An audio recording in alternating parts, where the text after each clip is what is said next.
তৃতীয়াংশের বেশি সংখ্যাগরিষ্ঠতা নিয়ে সরকার গঠন করল বিএনপি। দলটির সামনে থাকছে প্রতিশ্রুতি বাস্তবায়নের চ্যালেঞ্জ। বিশ্লেষকরা বলছেন, প্রথম 100 দিনের মধ্যে পরবর্তী 5 বছরের পরিকল্পনা নিতে হবে তারেক রহমানের সরকারকে। আর গণভোটে হায়ের পক্ষে রায়ের ফলে প্রথম 6 মাসের মধ্যে সংবিধান সংশোধনের সুরাহা করতে হবে নতুন সংসদকে। ঢালাইয়ে দৃঢ়তা, নির্মাণে নিশ্চয়তা। প্রিমিয়ার সিমেন্ট, ঢালাইয়ের রাজা। অর্থনৈতিকভাবে স্বাবলম্বী করে গড়ে তোলার জন্য আমরা ফ্যামিলি কার্ডের কথা বলেছি। ফ্যামিলি কার্ড থেকে কৃষক কার্ড, স্বাস্থ্যসেবা থেকে কর্মসংস্থান, ভোটের মাঠে এমন নানা প্রতিশ্রুতির বাণী শুনিয়েছেন তারেক রহমান। বিএনপি সরকার এই 10,000 টাকা পর্যন্ত কৃষি ঋণের সুদ সহ কৃষি ঋণ মওকুফ করে দিবে।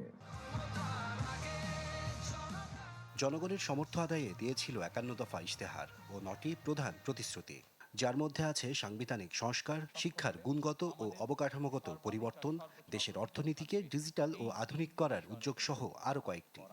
দুর্নীতি, আইনের শাসন এবং জবাবদিহিতা, যে কোনো মূল্যে আমরা এটিকে সর্বোচ্চ অধিকার দিব। ব্যাপক সংখ্যাগরিষ্ঠতা নিয়ে সরকার গঠনের পর বিএনপির সামনে প্রতিশ্রুতি বাস্তবায়নের চ্যালেঞ্জ। বিশ্লেষকরা বলছেন, সরকারের জন্য প্রথম 100 দিন হবে খুবই গুরুত্বপূর্ণ। জনগণের কাছে পরবর্তী 5 বছরের পরিকল্পনা পরিষ্কার করেই গড়তে হবে নিজেদের ভিত্তি। তবে আমার মনে হয় 100 দিনটা তার ব্যয় করা উচিত এক্স্যাক্টলি আমি কিভাবে করব।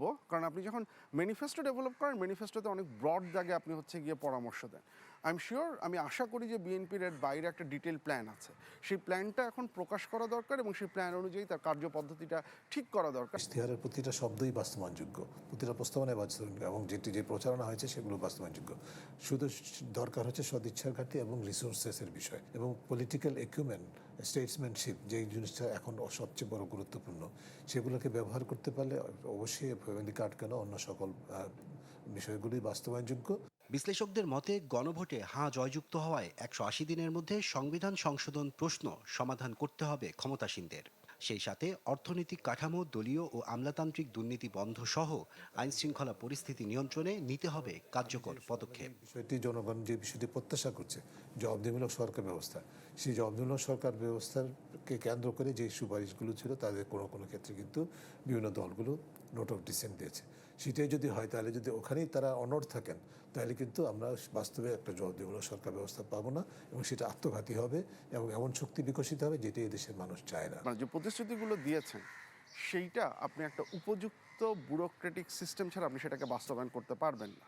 এবং আমলাতন্ত্রকে আপনার পুনর্গঠন করতে হলে এই জিনিসটা বুঝতে হবে যে আমলাতন্ত্রের সাথে রাজনীতির সম্পর্কটা এক্স্যাক্টলি কীরকম হওয়া উচিত। আপনি যেন এক ধরনের পলিটিসাইজেশন না করে আমলাতন্ত্রকে একদম পুরোপুরি কুক্ষিগত না করেন, আবার আমলাতন্ত্রকে যেন এত পাওয়ারফুলও না করেন যে সে জনগণের এবং রাজনৈতিক নেতৃবৃন্দের জবাবদিহিতার বাইরে চলে যায়। শুরুর দিকে সরকারের প্রতিটি ব্যর্থতা বিরোধী দলকে নতুন সুযোগ তৈরি করে দেবে বলেও মনে করেন বিশ্লেষকরা। প্রতিটি ব্যর্থতা এই শক্তিকে মাইলেজ দিবে। আশরাফুল আলম আকাশ, চ্যানেল 24, ঢাকা।